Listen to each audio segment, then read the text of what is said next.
Nabi Allah Adam alaihi salatu wassalam diperingatkan oleh Allah Subhanahu wa taala tentang siapa sebenarnya iblis kan. Sehingga Nabi Adam dalam otaknya tahu iblis ini adalah musuh dia. Karena Allah sudah peringatkan jangan taati dia, karena dia musuhmu yang nyata. Pertanyaannya, kenapa Nabi Adam ketika diberikan was-was oleh iblis untuk memakan buah larangan, malah dia memakannya? Padahal Adam sudah tahu bahwa iblis itu siapa, dia sudah tahu. Tapi kenapa ketika iblis berikan was-was, dia nurut pula sama iblis, padahal dia sudah tahu iblis itu musuh? Kenapa coba? Karena iblis bersumpah masalahnya. Allah mengatakan wa qasamahuma inni lakuma laminan nasihin.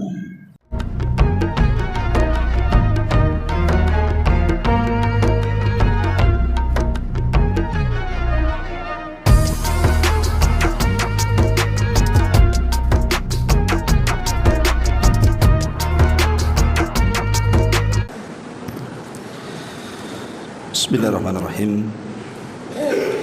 Assalamualaikum warahmatullahi wabarakatuh. Alhamdulillah wassalatu wassalamu ala Rasulillah wa ala alihi wa sahbihi wa mawalah wa la hawla wa la quwata illa billahi wa ba'du. Baik, kita lanjutkan kajian kita, masih membahas Kitab Tauhid, dan kita masuk pada bab yang ke-43, orang yang tidak redha terhadap sumpah yang mengagungkan nama Allah Subhanahu wa taala. Baik, kita baca matanya dulu baru kita jelaskan. Di sini pengarang membawa riwayat dari Abdullah ibnu Umar radhiyallahu an. Nabi sallallahu alaihi wasallam bersabda, "La takhlifu bi abaikum." Janganlah kalian bersumpah dengan nama nenek moyang kalian.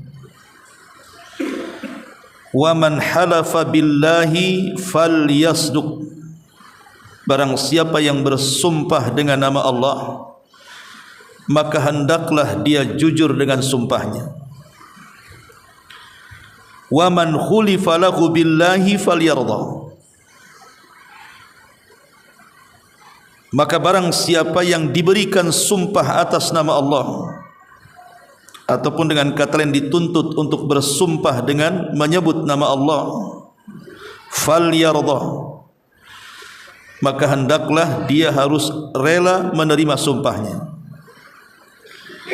Wa man lam yardha falaysa minallah. Dan barang siapa yang tidak redha dengan menerima sumpah tersebut, maka ia lepaslah dari pandangan Allah Subhanahu wa taala.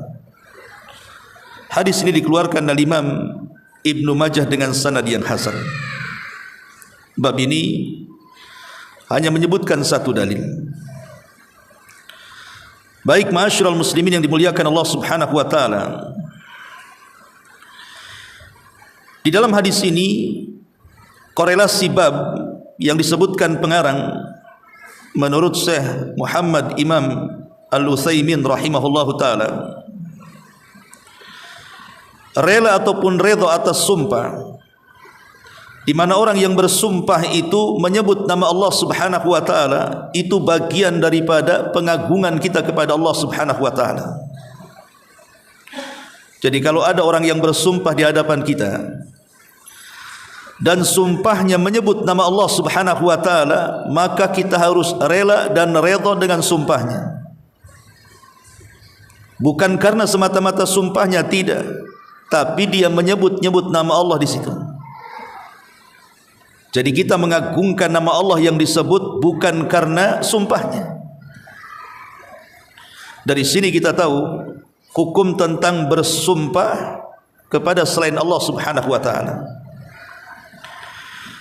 Kalau dia bersumpah kepada selain Allah Subhanahu wa taala, di dalamnya ada pengagungan kepada selain Allah dengan pengagungan yang jauh lebih besar dibandingkan pengagungan dia kepada Allah, maka jatuhlah dia kepada syirkul akbar, syirik besar. Atau walaupun setara pengagungannya, tetap syirkul akbar. Bagaimana kalau seandainya lebih besar dibandingkan pengagungan dia kepada Allah? Tetapi kalau dalam hatinya Allah masih lebih agung dibandingkan sumpah dia kepada selain Allah, maka itu tidak sampai kepada syirkul akbar, tapi hanya syirkul asghar saja. Karena sumpah-sumpah di masyarakat itu kan ada yang bersumpah kepada selain Allah, demi langit dan bumi, demi bintang-bintang, demi hidupku dan dirimu, dan begitu seterusnya, bersumpah kepada selain Allah Azza wa Jalla. Maka perbedaannya, kapan seseorang bersumpah kepada selain Allah itu jatuh kepada syirkul akbar, kapan seseorang bersumpah kepada selain Allah itu jatuh kepada syirkul asghar. Masalahnya dua syirik ini perbedaannya sangat jauh. Yang satu mengeluarkan dari Islam, yang satu tidak mengeluarkan dari Islam. Yang satu mengekalkan pelakunya di neraka, yang satu tidak mengekalkan pelakunya di neraka. Begitu juga secara muamalah apabila dia meninggal, dia tidak bisa dimandikan, dia tidak bisa dikafankan, dia tidak bisa disolatkan dan dikuburkan di kuburan kaum muslimin. Tapi yang satu masih berlaku hukum-hukum Islam, masih bisa dimandikan oleh kita, dikafankan, disolatkan, bahkan dikuburkan di kuburan kaum muslimin. Jadi jarak antara syirkul akbar dengan syirkul asghar ini besar, itu masalahnya. Makanya harus diperhatikan kapan seseorang bersumpah kepada selain Allah itu terjerumus kepada syirkul akbar, dan kapan terjerumus kepada syirkul asghar dilihat dari pengagungan dalam hatinya. Kalau saat dia bersumpah kepada selain Allah, rupanya selain Allah itu jauh lebih agung dibandingkan Allah atau setara dengan Allah, maka syirkul akbar, tidak syak lagi masuk kepada syirik besar. Tapi kalau tidak, dia hanya ngomong saja, demi langit dan bumi, dia tidak menganggap langit bumi lebih agung dibandingkan Allah, maka itu tidak sampai kepada syirkul akbar, tapi syirkul asghar. Bisa dipahami di sini?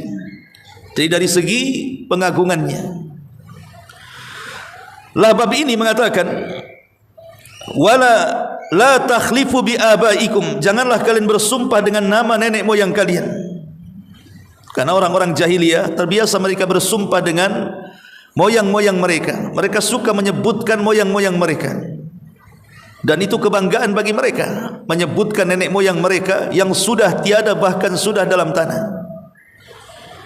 Makanya ada ayat alhaqumut takatsur hatta zurtumul maqabir.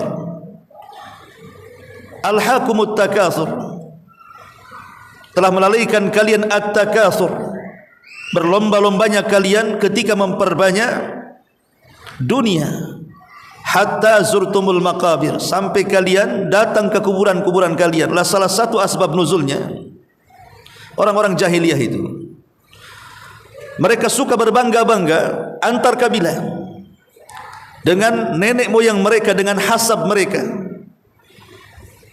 Tahukah kalian siapa bapak kami, siapa kakek kami, siapa buyut kami? Maka mereka akan menyebutkan keutamaannya, sampai kemudian mereka mendatangi kuburan-kuburan dan menyebutkan itu kuburan nenek moyang saya, itu kuburan kakek buyut saya, dulunya dia begini, begini, begini. Begitulah orang-orang jahiliyah berbangga dengan hasab, dengan keturunan ke atas. Sehingga sampai dalam sumpah-sumpah mereka, mereka menyebut nenek moyang mereka. Makanya Nabi SAW melarang, la takhlifu bi abaikum, jangan bersumpah dengan bapak moyang kalian. Sekarang kalau ada orang yang bersumpah dengan bapak moyang kita, apa hukumnya? Hukumnya tadi sudah saya jelaskan, bisa jatuh kepada syirkul asghar, bisa jatuh kepada syirkul akbar, dilihat dari segi pengagungannya. Kemudian Nabi SAW mengatakan, man halafa billahi falyasduq, barang siapa yang bersumpah dengan menyebut nama Allah, hendaklah dia jujur dengan sumpahnya. Jangan membawa sumpah demi sebuah kedustaan. Karena ada orang yang bersumpah untuk kedustaan. Seperti yang ma'ruf umpamanya para pedagang, mereka berani bersumpah atas nama Allah untuk berdusta kepada pelanggan. Atau orang yang melakukan kriminal, untuk menghindari dia tersangka, dia berani bersumpah kalau dia tidak melakukannya. Jangan sampai membawa-bawa sumpah kepada Allah untuk sebuah kedustaan, karena dusta sendiri adalah dosa besar. Lebih-lebih kalau seandainya dia bersumpah kepada selain Allah, digunakan untuk kedustaan. Dustanya dosa besar, sumpah kepada selain Allahnya kesyirikan, kuadrat dosanya. Kemudian Nabi SAW mengatakan, waman halafa waman hulifa lahu billahi falyardha. Barang siapa yang dimintai sumpah, ada orang yang melakukan kesalahan, dia tidak mengaku, kemudian dia bersumpah atas nama Allah bahwa dia tidak melakukannya, falyardha, maka kita yang mendengarnya harus redha, menerima sumpahnya. Isa alaihi salatu wassalam dalam sebuah asar dijelaskan, dia pernah melihat seseorang yang mencuri di hadapan matanya. Jelas-jelas Isa melihat orang itu mencuri, matanya melihat. Dikejar oleh Nabi Allah Isa alaihi salatu wassalam sampai ketangkap. Ketika ketangkap, maka barang curiannya disembunyikan oleh orang ini. Kemudian Isa memaksa dia, suruh untuk mengaku kalau dia seorang pencuri. Tapi sang pencuri ini tiba-tiba bersumpah atas nama Allah, wallahi la, demi Allah tidak, alladzi la ilaha illa ghairu, yang tidak ada sembahan yang berhak disembah kecuali dia, aku tidak mencuri demi Allah, katanya. Maka Isa melepaskannya. Kemudian Isa alaihi salatu wassalam mengatakan, sesungguhnya aku salah lihat. Aku salah lihat, kata Isa, dan aku percaya dengan sumpahmu. Padahal jelas-jelas Isa bin Maryam melihat dia mencuri, ketangkap basah. Tapi Isa alaihi salatu wassalam melepasnya. Kenapa demikian? Kata Imam Ibnul Qayyim rahimahullahu ta'ala, Isa itu bukan melepas pencuri, tapi Isa itu mengagungkan kalimat sumpah yang diucapkan pencuri itu. Dia lebih mengagungkan nama Allah dibandingkan perbuatan pencuriannya. Karena kalau seandainya kemudian dia tetap menangkap pencuri ini dan dia tidak yakin dengan sumpahnya, ini dosanya jauh lebih besar dibandingkan membiarkan dia mencuri. Karena tidak mengagungkan Allah Subhanahu wa taala itu jauh lebih besar dosanya dibandingkan dosa mencuri. Makanya Isa membiarkannya. Ma'asyiral muslimin yang dimuliakan Allah Subhanahu wa taala, makanya Al-Imam Ibnu Utsaimin rahimahullahu taala menyebutkan 5 kelompok ketika kita berhadapan dengan orang yang dimintai sumpah. Apakah kita harus rela dengan sumpahnya ataukah tidak? Pertama, kata beliau, kalau yang bersumpah itu memang orang jujur, dikenal dengan kejujurannya, kemudian dia terfitnah atau difitnah, kemudian dia ingin melepaskan diri dari fitnah itu dan bersumpah, wallahi demi Allah aku tidak melakukannya, maka kita harus redha dengan sumpahnya, benarkan kata-katanya. Kenapa? Karena orang itu terkenal kejujurannya, jangan didesak lagi. Yang kedua, mungkin tidak kenal, kita tidak kenal siapa dia, kemudian dia terfitnah dan dia membela diri dengan bersumpah.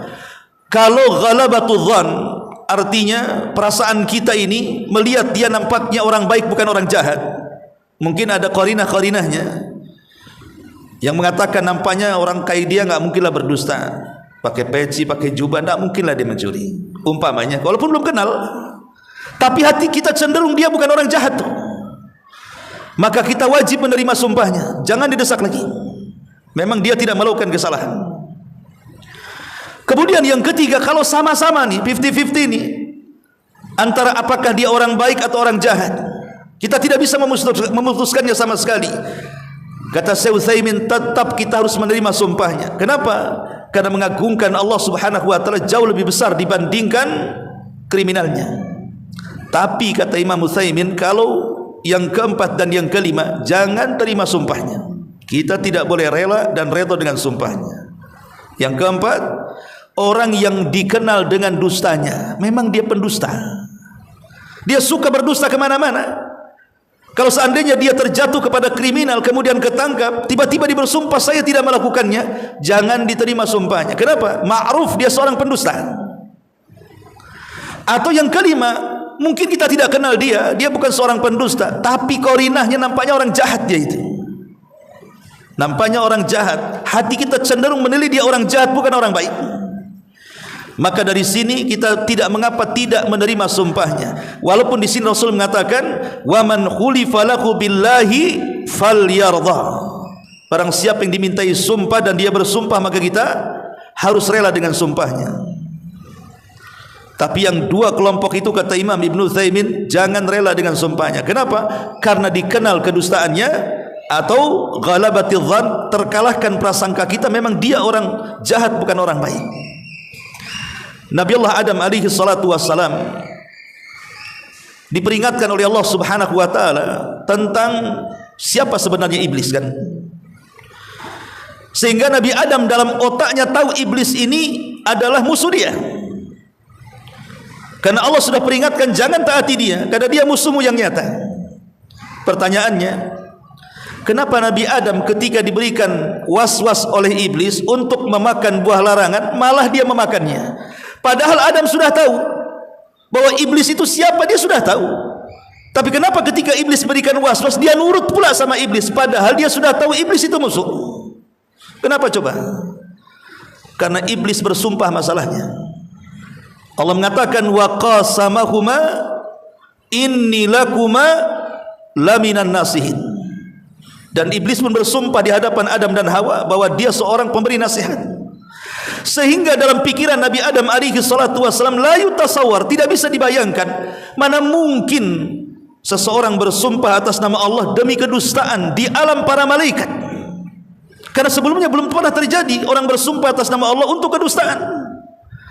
Apalagi iblis bersumpah atas nama Allah. Makanya Adam kemudian percaya kepada iblis, karena dia bersumpah atas nama Allah. Dan Adam tidak tahu kalau iblis sedang berdusta, karena tidak terbayang oleh Adam, tidak mungkin di alam para malaikat dia berdusta. Makanya dia memakan buah larangan. Makanya terkadang ikhwatu fiddin, kita selalu terkecoh dengan orang yang dimintai sumpah atau orang yang bersumpah kan. Apakah kita redha atau tidak redha? Lihat qarinah. Dahulu di zaman Nabi SAW ada dua orang yang sedang berselisih tentang lahan. Satu, rajulun min hadral maut, seorang laki-laki dari hadral maut, Yaman. Yang satunya dari suku Kindah. Yang dari hadral maut ini datang kepada Nabi dan mengatakan, Rasul, ini orang Kindah ini kurang ajar. Kenapa kata Rasul? Dia sudah merebut tanahku. Itu tanahku dan tanah nenek moyangku. Kemudian kata Nabi SAW kepada orang yang dari Kindah itu, betul itu bukan tanahmu? Orang dari Kindah ini mengatakan, Rasul, ini tanahku. Buktinya aku yang menanam, aku yang menjaga, aku yang merawat. Kenapa orang ini ngaku-ngaku tanahnya? Maka Nabi SAW mengatakan kepada seorang laki-laki dari hadral maut ini, alaka syuhud, kau punya saksi, kau punya bukti kalau itu tanahmu? Maka kemudian dia mengatakan, aku tidak punya bukti wahai Rasul, tapi itu tanahku, itu tanah warisan bapakku. Ini si Kindah ini nyerobot tanahku. Maka Nabi SAW, karena engkau tidak punya bukti, baik, kemudian Rasul menghadap kepada orang laki-laki dari Kindah, maukah kau bersumpah bahwa itu tanahmu? Orang dari hadral maut mengatakan, Rasul, buat apa kau suruh dia bersumpah? Dia orang jahat, orang fajir.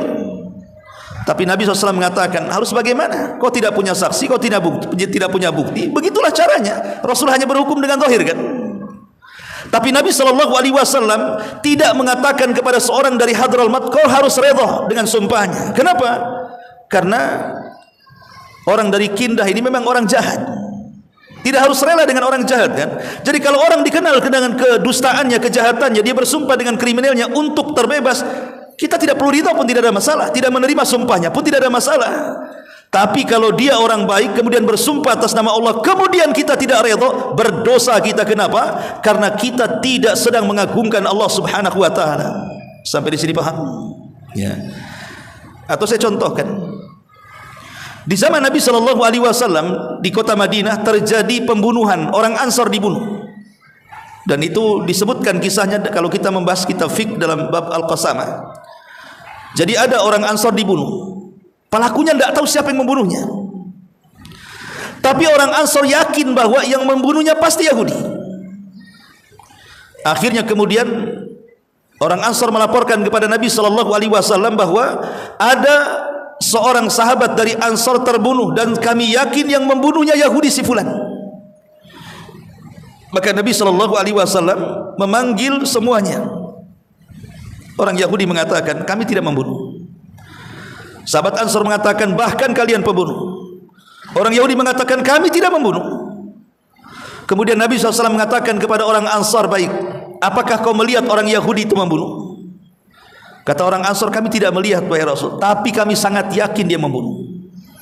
Tentu sahabat mengatakan seperti itu kan tidak mungkin mengatakan kecuali ada qarinahnya kan begitu. Enggak mungkin sahabat ngomong menuduh sembarangan kan.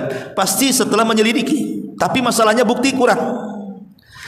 Karena bukti kurang, maka Nabi SAW mengatakan kepada orang Yahudi, maukah di antara kalian 5 orang bersumpah atas nama Allah kalau kalian tidak membunuh? Orang Ansar mengatakan, Rasul, Yahudi ngapain kau suruh bersumpah? Kata Rasul, bagaimana kalian tidak punya bukti? Ya saya suruh bersumpah mereka. Tapi Rasul tidak mengatakan kalian harus redha dengan sumpahnya. Ya. Kalimat kalian tidak harus redha dengan sumpahnya tadi. Jadi tidak mesti kalimat wa man khulifa lahu billahi falyarda. Barang siapa yang dimintai sumpah kita harus redha. Tidak, lihat siapa yang bersumpahnya gitu maksudnya. Kalau yang bersumpahnya orang baik ya kita harus redha. Tapi kalau bersumpahnya orang jahat ya kita tidak redha pun tidak ada masalah. Begitu syahidnya. Ma'asyiral muslimin yang dimuliakan Allah Azza wa Jalla. Tapi yang jelas dalam bab ini bahwa dalam bersumpah ini jangan pernah diremehkan. Bersumpahlah pertama dalam perkara penting, jangan perkara yang tidak penting bersumpah. Bersumpahlah dalam perkara yang penting saja. Yang kedua, orang yang diajak bicara jangan sampai kemudian memancing untuk bersumpah. Kalau kita bicara dengan orang namanya menuduh sesuatu, jangan dulu dipancing untuk bersumpah, tapi kumpulkan bukti kita sebelum menuduh.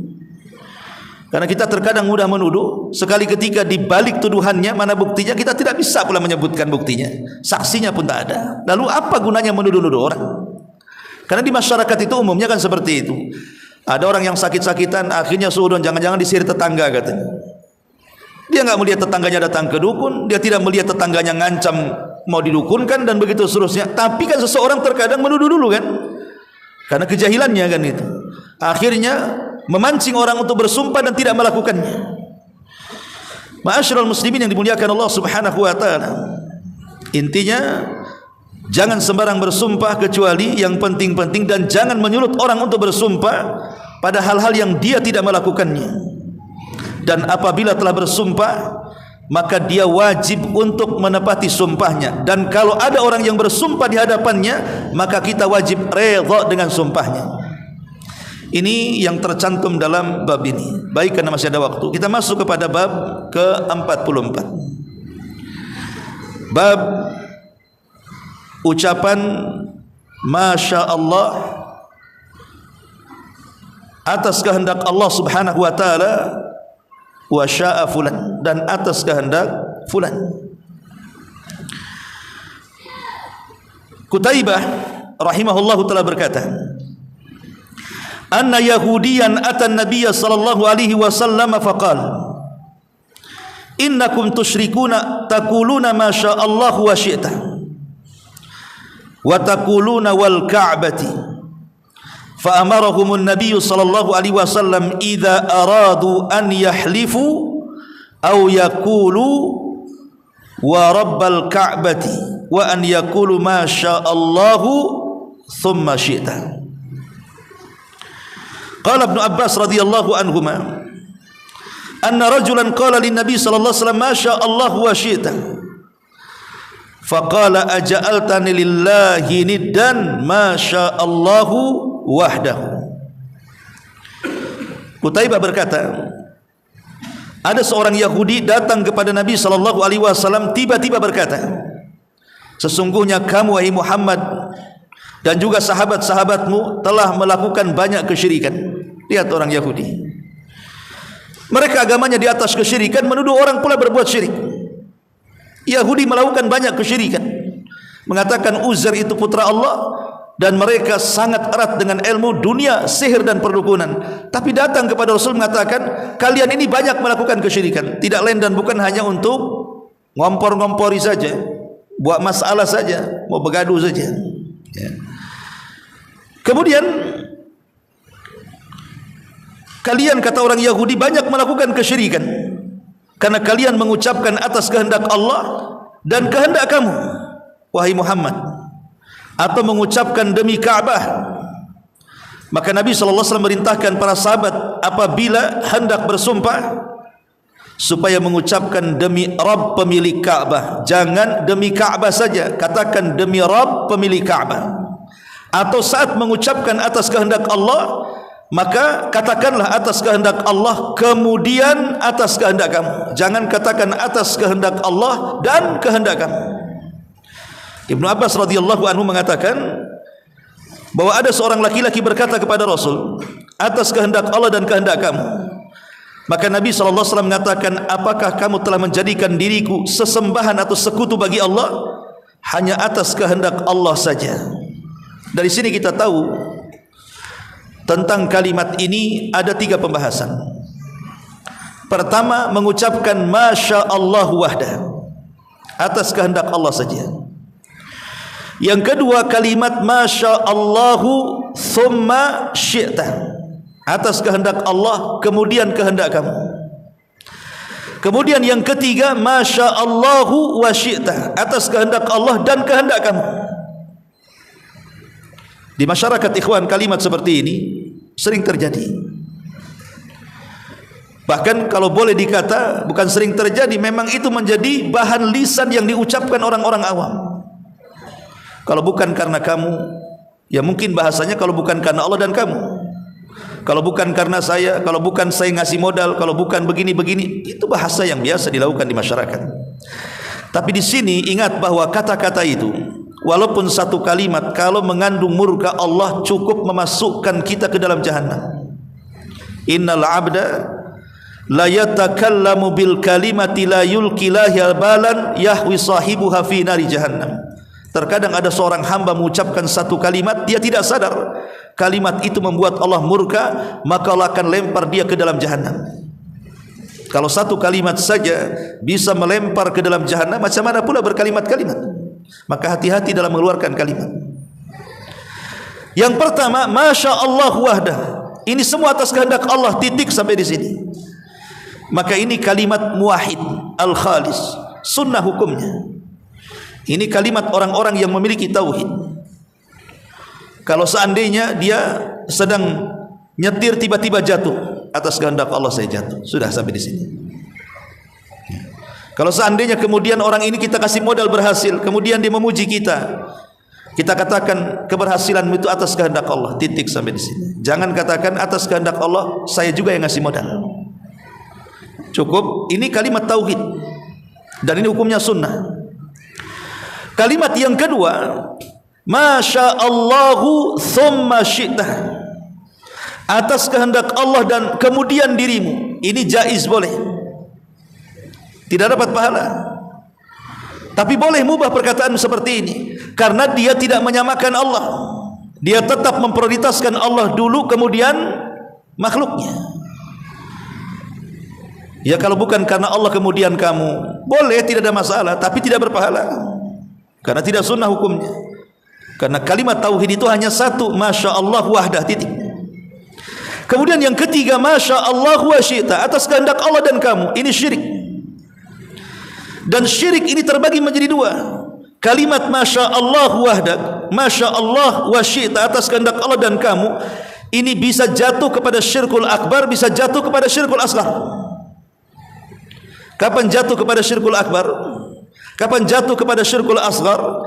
Ketika dia mengatakan atas kehendak Allah dan kamu, kalimat kamu ini maksudnya menyamakan dengan Allah Subhanahu wa taala, syirkul akbar. Kalau seandainya niatnya menyamakan kehendak Allah dengan kehendak makhluk, maka ini jatuh kepada syirkul akbar. Tapi kalau dia tidak menyamakan, tetap Allah, semua kehendak Allah subhanahu wa ta'ala. Tapi mungkin salah ucap dia mengatakan seperti itu. Dia tidak mengatakan atas kehendak kamu, semua atas kehendak Allah. Tapi dia bahasanya, bukan isinya, bahasa dia itu hanya dalam bentuk lafaz saja, menggunakan dan bukan kemudian. Dan dia tidak ada niat menyamakan Allah dengan makhluknya, maka tidak sampai kepada syirkul akbar, hanya syirik kecil saja, syirkul asgar saja. Tapi umumnya memang kalimat seperti ini syirkul asgar umumnya. Kalau di masyarakat mengatakan atas kehendak Allah dan kamu, umumnya masyarakat ngomong gini, tidak mungkin menyamakan makhluk dengan Allah, tidak.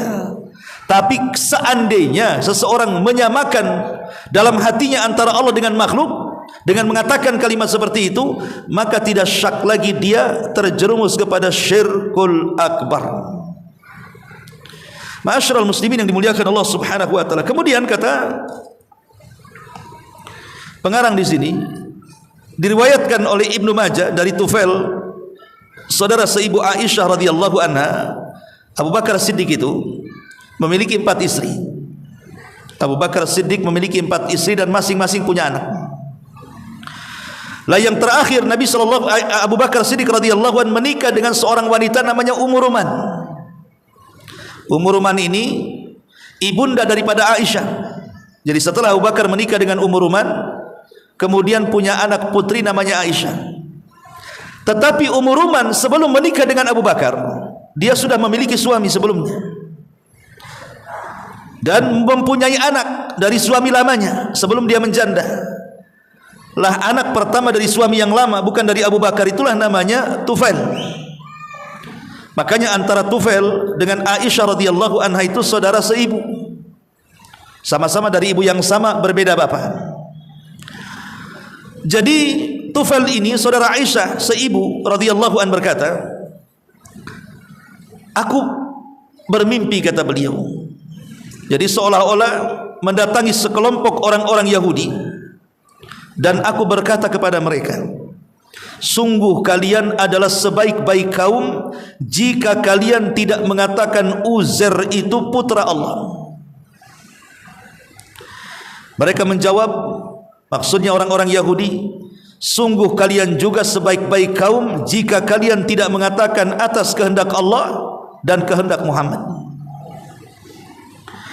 Kemudian kata Tufail dalam mimpinya, aku melewati sekelompok orang-orang Nasrani dan aku pun berkata kepada mereka, sungguh kalian sebaik-baik umat jika kalian tidak mengatakan Al-Masih Isa bin Maryam itu putra Allah.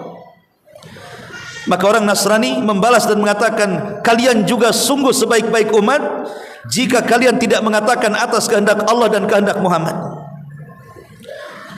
Maka keesokan harinya Tufail bangun, mimpinya aneh, ya, tapi tidak menceritakan kepada Nabi. Si Tufail ini justru dia mengatakan, keesokan harinya aku memberitahukan mimpi tersebut kepada kawan-kawanku. Setelah itu aku mendatangi Nabi SAW dan aku beritahu hal itu kepada beliau. Jadi harusnya Tufail kan bercerita kepada Nabi, malah bercerita kepada yang lain dulu. Akhirnya tersebar beritanya, oh Tufail bermimpi begini. Kemudian Rasul bersabda, apakah engkau telah memberitahukan kepada seseorang? Aku menjawab, ya wahai Rasul, dan sudah menyebar berita mimpiku ini. Karena ini sudah menjadi halayak publik, orang sudah tahu semua, tentu Rasul harus berikan jawabannya. Makanya Nabi SAW naik ke atas mimbar, mengumpulkan para sahabat, kemudian berceramah dan mengatakan, amma ba'du fa inna Tufailan ra'a ru'yan ukhbaru biha man akhbara minkum wa innakum qultum kalimatan kana yamna'uni kadza wa kadza an anhaakum anha fala taqulu ma syaa Allah wa syaa Muhammad walakin qulu ma syaa Allah wahda. Kata Nabi SAW, amma ba'du, adapun setelah itu, sesungguhnya Tufail telah bermimpi tentang sesuatu dan telah diberitahukan kepada sebagian orang di antara kalian. Artinya berita ini sudah menyebar di antara kalian. Dan sesungguhnya kalian telah mengucapkan sesuatu ucapan yang ketika itu saya tidak sempat melarang kalian. karena aku disibukkan dengan urusan ini dan itu. Kata Nabi SAW, sekarang janganlah kalian mengatakan atas kehendak Allah dan kehendak Muhammad, tapi katakanlah atas kehendak Allah saja. Lihat riwayat ini. Ma'asyiral muslimin yang dimuliakan Allah Subhanahu wa taala. Jadi ketika Tufail bermimpi, dan mimpinya cukup aneh, Tufail ini bicara dengan dua agama. Pertama Yahudi dan yang kedua Nasrani.